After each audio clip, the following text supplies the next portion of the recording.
so as to not detract from the efforts of our collective team. Having heard from so many of you in recent days, it's clear we need to make a change, unquote. McCarthy goes on to say, quote, unlike the left, we embrace free thought and debate, which is an interesting statement from McCarthy, considering Republicans are about to oust Liz Cheney for not agreeing with Trump's lies. CNN's Jamie Genko.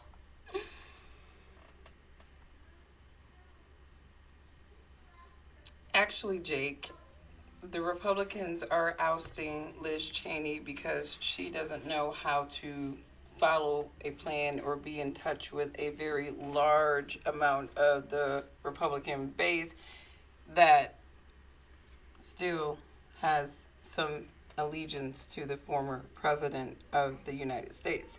Now, I know that, as a passionately ignorant liberal, that it is your job to report on what's happening in the Republican Party because you have nothing awesomely liberal to report on.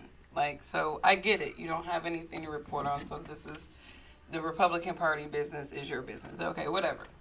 But please don't do that. We didn't want Liz Cheney out because she had an opinion. I think if you look at the conservative movement, freedom of expression and thought is pretty much on the base.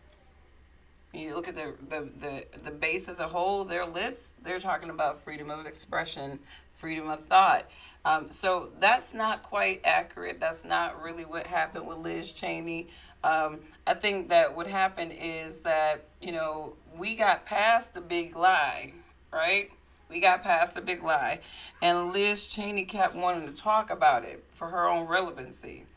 And then the Republicans were like, look, chill, look, we assess the situation, and most of our base is still with Trump. Okay, so we got to play this right if we are going to be successful in 2022. And Liz Cheney is like, oh my God, no, we need to make sure that he does not ever become president. He can't come near the Oval Office again. Like, no, that is our mission. And they're like, look, Liz, we hear what you're saying, but at the same damn time, we don't have a freaking base right now. Our base has an allegiance to President Trump. They talking about starting a Patriot Party. So we really need to get in formation with our base and not with the establishment on this, or we're going to lose our party for sure.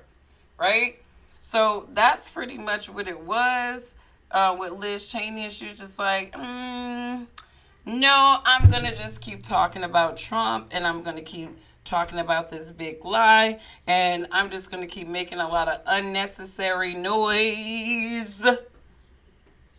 And they was just like, okay, Liz is not listening to us, guys, ladies. Okay, she's not listening, and the base is not happy right now. We're going to lose our base if we just let her keep yapping like she doing.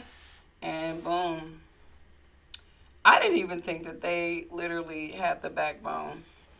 I didn't. I thought it was going to be some debacle. You know what I mean? I thought it was going to be some weird, some craziness going on where, it was like we're going to give her another chance to shut her mouth. But they were real OGs with this. So mad props to the Republican Party. They went to the Spine Institute or something. They was just like, can you just give us some spine? Give us some spine. And so they came back and it was just like, Liz, deuces. So that was an interesting turn of events. Honestly, she's so establishment. So for this decision to happen, it's like, oh, wow. Spine Institute. I think a couple of more people need to go see them. The Character Spine Institute. I hear they're wonderful.